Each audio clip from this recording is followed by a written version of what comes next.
Hello everyone, आज हम start करेंगे सेकेंड ऑर्डर सिस्टम। अभी तक हमने फर्स्ट ऑर्डर सिस्टम में सारे इनपुट को अप्लाई करके उसका रिस्पांस चेक कर लिया है।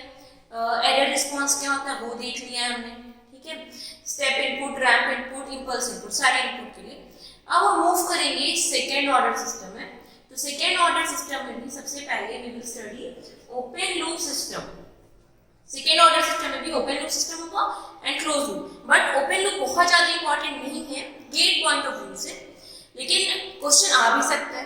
तो बेसिकली पहले हम देख लेंगे कि ओपन लूप सिस्टम क्या होता है, then we will move towards the second order system, close loop system, ठीक है। तो ये है हमारा second order system, this is हमारा सेकेंड ऑर्डर सिस्टम। इसमें हम इनपुट दिए, हमारा ये आउटपुट मिला, this is a basic open loop system. अब देखो इसमें अगर हम लोकेशन ऑफ पोल चेक करें तो पोल का लोकेशन कहाँ कहाँ दिखा रहा है, जे ओमेगा एंड दिस इज तुम्हारा सिग्मा, ठीक है। तो इसको क्या करोगे, पोल के लोकेशन के लिए हम लोग क्या करते हैं, डिनोमिनेटर के वैल्यू को 0 से इक्वेट करते हैं। तो इसको इक्वेट करो तो दो पोल आएगा, ठीक है। एक s = 0 पर लोकेट कर दिए, दूसरा s + 2 zeta ओमेगा है, दूसरा पोल कहाँ पे आएगा, -2 zeta ओमेगा, ठीक है। दिस इज हमारा बेसिक लोकेशन ऑफ पोल, ठीक है। ये S1 ले लो, दिस इज S2। ये हमारा दो पोल का लोकेशन आया for basic open loop system. अब इसमें बात आती है what is omega and what is zeta. तो ओमेगा यानी हम बोलते हैं undamped natural frequency and zeta is known as damping ratio। क्या बोलते हो ओमेगा इनको, अनडैम्प्ड एंगुलर नेचुरल फ्रीक्वेंसी बोल सकते हो, क्योंकि ये ओमेगा एन है, रेडियन पर सेकेंड इसका यूनिट हो गया, ठीक है। And this is zeta. देखो बच्चों, हर सिस्टम का, हर सेकेंड ऑर्डर सिस्टम का एक अपना नेचुरल फ्रीक्वेंसी होता है। या हम हो गए, या फिर तुम कोई भी सिस्टम ले लो, तुम हो गए, किसी को भी, किसी पर्सन को ले लो, रीता, सीता, गीता, जो भी सिस्टम है, जो भी कोई सेकेंड ऑर्डर सिस्टम है, उसका अपना एक नेचुरल फ्रीक्वेंसी होगा, ठीक है। लाइक पेंडुलम का क्या एक नेचुरल फ्रीक्वेंसी है, जिससे वो हमेशा क्या करता है, मूव करते रहता है, इधर से उधर स्विंग करते रहता है। किस फ्रीक्वेंसी से, तो वो अपने नेचुरल फ्रीक्वेंसी से स्विंग करता है। एक एग्जांपल ले सकते हो, जो ब्रिज देखते हैं हम लोग, ठीक है, वुडन ब्रिज जो रहता है, उसका भी अपना नेचुरल फ्रीक्वेंसी है और वो अपने नेचुरल फ्रीक्वेंसी से स्विंग करते रहता है, दैट इज नोन एज, वो उसका खुद का नेचुरल फ्रीक्वेंसी। तो हर एक सिस्टम का एक अपना ओन नेचुरल फ्रीक्वेंसी होता है जिससे वो स्विंग करता है, और ये जीटा क्या करता है, तो उस स्विंग को रोकता है, ठीक है। तो this is known as damping ratio. तो जो होते रहता है स्विंग, जो नेचुरल फ्रीक्वेंसी से, उसको रोकने का काम कौन करता है, तो जीटा। इसको हम बोलते हैं डैम्पिंग रेशियो। एक एग्जांपल ले सकते हो, जैसे एक ब्रिज है वुडन का, वो अपने एक नेचुरल फ्रीक्वेंसी से मूव कर रहा है। अब उसमें हम एक सिग्नल अप्लाई किया, भाई सिग्नल क्या है, तो सिग्नल मान लो आर्मी है, मार्च पास करते हुए वो आर्मी मूव कर रहा है उस पर। अगर उस आर्मी का जो नेचुरल फ्रीक्वेंसी, जो वह मूव कर रहा है, उसका जो नेचुरल फ्रीक्वेंसी है, वो ब्रिज की नेचुरल फ्रीक्वेंसी से मैच कर गया, सेम मैच कर गया, तो उस कंडीशन को क्या बोलते हैं, रेजोनेंस। और उस टाइम जो एम्पलीट्यूड होता है, दैट इज बहुत पीक पे होता है। तो इसीलिए मना किया जाता है आर्मी को वुडन ब्रिज पे मार्च पास करते हुए। क्यों, क्योंकि ब्रिज टूट जाता है उससे, क्योंकि फ्रीक्वेंसी क्या हो जाता है, मैच कर जाता है, और एम्पलीट्यूड बहुत हाई हो जाता है, मल्टीप्लाइड हो जाता है और बहुत ज्यादा एम्पलीट्यूड से स्विंग करने लगता है, ठीक है। तो दैट इज तुम्हारा नेचुरल फ्रीक्वेंसी। हर सेकेंड ऑर्डर सिस्टम का एक अपना नेचुरल फ्रीक्वेंसी होता है, और उस नेचुरल फ्रीक्वेंसी उसको मूव करने से कौन रोकता है, तो zeta, damping ratio. Damping ratio is a unitless quantity, और इसको हम बोलते हैं omega N, undamped natural frequency, ठीक है। तो ये हो गया ओमेगा एन जीटा। अब देखो, अगर इस सिस्टम को हम अच्छे से देखें, इस सिस्टम को, तो ये जो सिस्टम है, ये तुम्हारा बना हुआ है दो सिस्टम से। अगर इसको तुम जूम आउट करके देखो तो this system will made up of from two system, दो सिस्टम से बना हुआ है। तो इसको हम देखते हैं कौन कौन से दो सिस्टम से बना हुआ है। चलो एकदम ध्यान से देखो। तो इस सिस्टम के लिए हम लिखते हैं एक system, this is omega N square by s, and this is तुम्हारा are s, this is c s. चलो इसको एक्सेस। तो ये क्या हो गया, बेसिक ओपन लूप सिस्टम। इसका लोकेशन ऑफ पोल कहाँ है, s इक्वल टू 0 पे। क्या ओमेगा एन का कोई भी वैल्यू, क्या ओमेगा एन का कोई भी वैल्यू इस सिस्टम को अनस्टेबल कर सकता है? नहीं। ओमेगा एन कोई भी वैल्यू चेंज हो, ये s कहाँ रहेगा, हमेशा इसी लोकेशन पे रहेगा। तो location of pole does not depend on the position और वैल्यू ऑफ ओमेगा एन। तो ये कैसा सिस्टम हुआ, this is a basic open loop system. ठीक है, तो यहाँ हो गया तुम्हारा omega N square by n, तो excess by are s is equal to omega N square by s. Next हम लोग लेते हैं, next system we will take 1 by s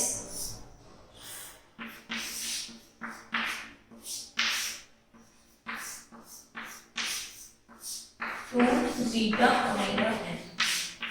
This is rs, sorry, this is xs and this is cs. इसको हम ले लिए xs और cs। ठीक है, अब देखो ये क्या है, close loop system. Close loop system का ट्रांसफर फंक्शन कैसे निकालते हैं, तो cs by xs is equal to gs divided by 1 plus gs hs. What is the value of gs? तो ये हो गया तुम्हारा gs and this is तुम्हारा hs. Okay, then put the value of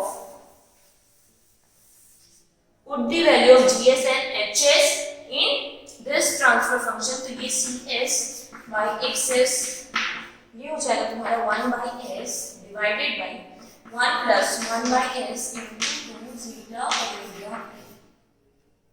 Okay, then it will become 1 by s plus 2 zeta omega n by s.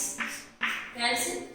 cs by xs is equal to 1 by s plus 2 zeta.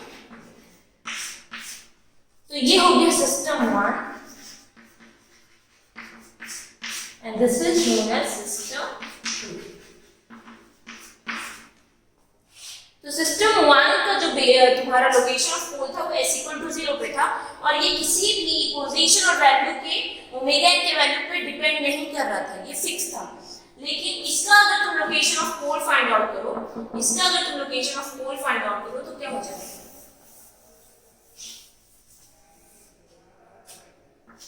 Location of पोल अगर हम इसका find out करें तो location of pole will be at 2 zeta omega n, तो s equal to minus 2 zeta omega n। तो अगर zeta और omega n के वैल्यू को हम चेंज करें, if we will change the value of zeta and omega n, s का value भी चेंज हो सकता है। तो हो सकता है कि किसी zeta और ओमेगा n के किसी वैल्यू पे s तुम्हारा कहां चले जाए, s का value will shift towards this, ठीक है, लेफ्ट हैंड साइड से राइट हैंड साइड में चले जाए। तो सिस्टम क्या हो जाएगा, सिस्टम विल बिकम अनस्टेबल, है ना। सिस्टम कैसे हो जाएगा, अनस्टेबल। तो zeta और ओमेगा n किसी वैल्यू पे देयर माइट बी पॉसिबिलिटी कि सिस्टम अनस्टेबल हो सकता है। तो ये कैसा सिस्टम हो गया, अगर इसको सिस्टम को हम कैस्केड कर दे सिस्टम 1 और सिस्टम 2 को, तो क्या ये बेसिक ओपन लूप सिस्टम होगा, नहीं, this is a general open loop system. तो अगर हम सिस्टम 1 और सिस्टम 2 को कैस्केड कर दे तो कैसा सिस्टम बन जाएगा,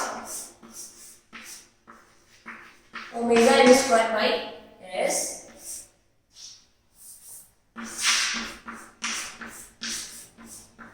one by s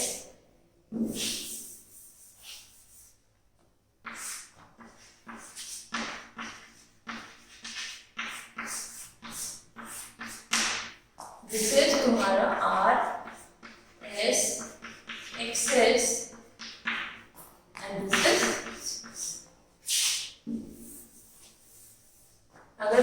one, this is तुम्हारा क्या system one and this is system. Okay, हम इसको क्या कर दिए कैस्केड, तो C S by are S क्या आ गया तुम्हारा omega N square by S into what S plus 2 zeta omega. यही तो था तुम्हारा बेसिक, यही तो था तुम्हारा ट्रांसफर फंक्शन।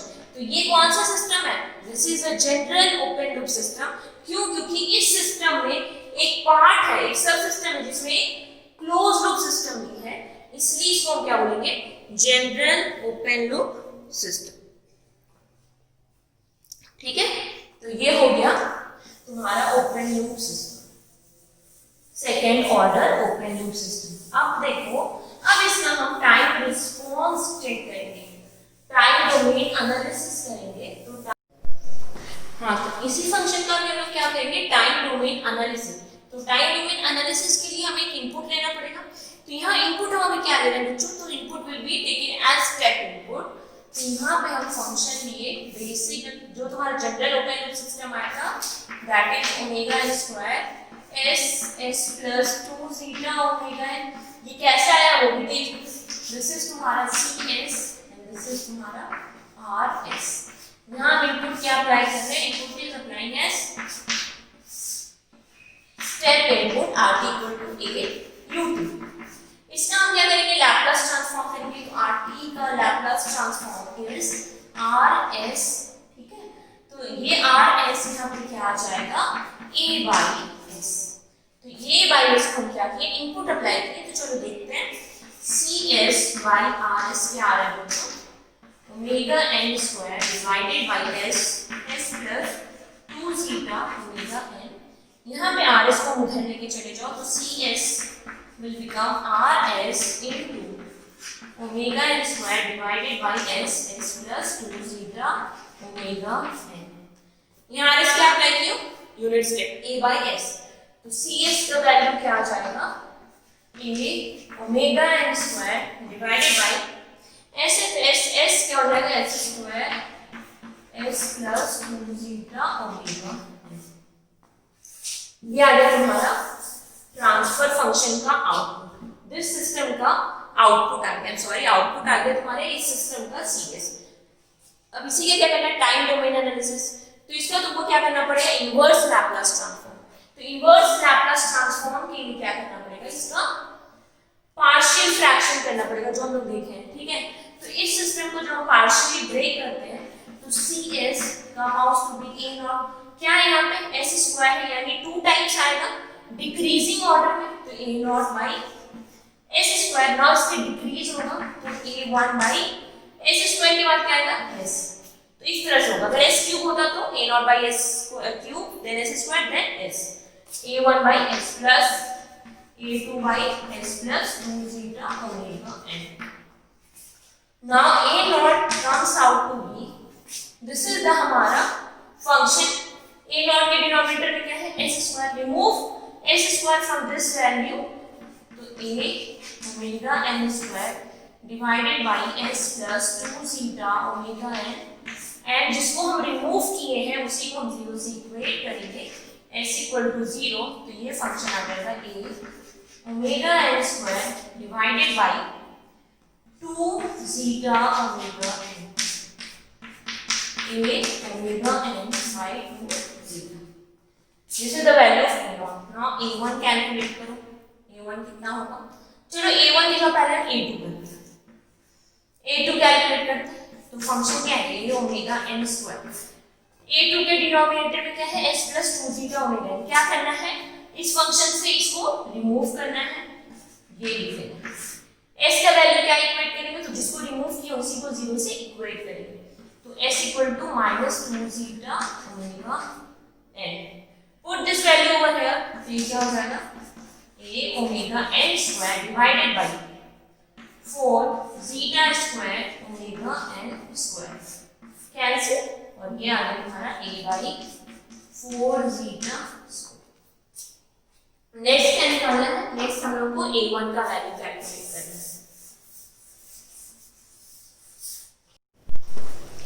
तो देखो बच्चों a1 का वैल्यू कैसे निकालेंगे, जो हमारे पास फंक्शन है उससे डिनोमिनेटर में क्या है s, a1 के डिनोमिनेटर में s है, तो यहाँ पे तो डायरेक्टली s के नीचे है, तो जब भी इस तरह का फंक्शन होगा हम क्या करेंगे, उसके लिए डिनोमिनेटर से ये वैल्यू हटा देंगे और जो रेस्ट फंक्शन बचता है उसको हम डिफरेंशिएट करते हैं। तो after differentiating minus a omega n square s plus 2 zeta omega n, और वैल्यू किसका पुट करेंगे, होल स्क्वायर, वैल्यू किसका पुट करेंगे, s इक्वल टू 0।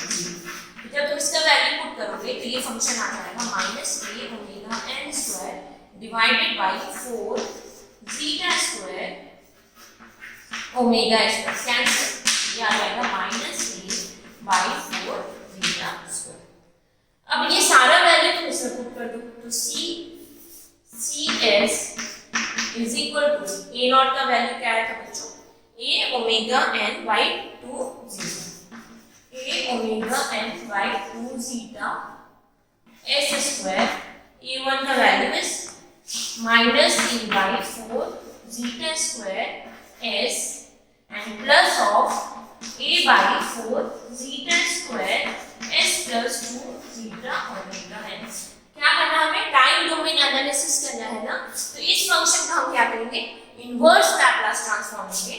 तो after taking inverse Laplace transform this function will become ct is equal to a omega n by 2 zeta 1 by s square का t minus of a by 4 zeta square 1 by s का ut, ठीक है, unit step, तो हम last में common लेके लिख देते हैं, plus of a by 4 zeta square, ठीक है। ये शिफ्टिंग कहाँ है, फ्रीक्वेंसी डोमेन, इसका जब तुम इनवर्स लैप्लास लोगे तो क्या आएगा, e to the power minus 2 zeta omega n और whole multiplied by this function overall यहाँ लिखते हैं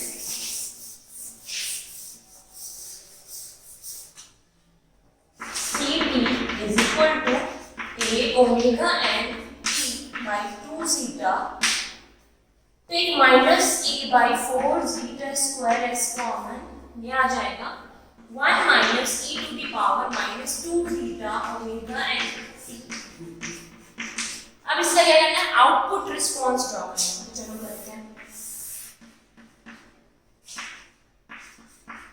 देखो बच्चों सिर्फ इसका देखो, सिर्फ इसका आउटपुट रिस्पॉन्स देखो, तो अगर सिर्फ ये ड्रॉ करें तो ये कैसा आ रहा है, ct is equal to a omega n by 2 zeta into t। तो इसको अगर जनरल फॉर्म में समझे तो y equal to mx, n कितना हो गया, a omega n by 2 zeta, मतलब एक स्ट्रेट लाइन होगा जिसका slope will be a omega n by 2 zeta। तो इस इक्वेशन, इसका output response will be straight line passing from origin जिसका slope will be a omega n by 2 zeta। चलो अब देखते हैं और आगे क्या है, तो आगे तुम्हारे पास है a by 4 zeta square 1 minus e to the power minus 2 zeta omega n t। तो जब तुम्हारे पास एक ऐसा फंक्शन है तो हम चलो आउटपुट रिस्पॉन्स ड्रॉ कर रहे हैं, ct is greater than ts, output after settling time. तो अगर हम आउटपुट ड्रॉ करेंगे आफ्टर सेटलिंग टाइम बच्चों, तो क्या आएगा, after settling time exponential term will become 0। कुछ भी सेटलिंग टाइम हो, एक्सपोनेंशियल टर्म क्या हो जाता है, 0 हो जाता है सेटलिंग टाइम के बाद। After settling time exponential term will become 0, तो एक्सपोनेंशियल सेटलिंग टाइम के बाद ये वाला टर्म क्या हो जाएगा, 0। तो इक्वेशन क्या आ जाएगा, ct is equal to a omega n by 2 zeta into t minus a by 4 zeta square. मतलब इससे एक डिफरेंस होगा a बाय 4 zeta स्क्वायर, और यही तो रैंक का भी आउटपुट आया था, तो उसका हम चेक किए थे, तो इसे पुट करके दे सकते हो 0 देन टाउ देन 2 टाउ, तो आउटपुट रिस्पॉन्स आएगा कुछ सेटलिंग टाइम के बाद एक कांस्टेंट वैल्यू मेंटेन होगा, कांस्टेंट जिसका वैल्यू होगा a बाय 4 zeta स्क्वायर। एक कांस्टेंट वैल्यू कहां तक, इंफिनिटी तक आफ्टर सेटलिंग टाइम एक कांस्टेंट वैल्यू मेंटेन रहेगा a बाय 4 zeta स्क्वायर का। रैंप का भी कुछ ऐसे ही है। तो ये हो गया तुम्हारा second order system for open loop system. ठीक है, एक सेकेंड ऑर्डर का आउटपुट आया तुम्हारा ओपन लूप सिस्टम के लिए। नेक्स्ट क्लास में will see second order close loop system, बहुत इंपॉर्टेंट है। ठीक है, बट उसको हम नेक्स्ट क्लास में देखते हैं। चलो आज के इतना रखते हैं।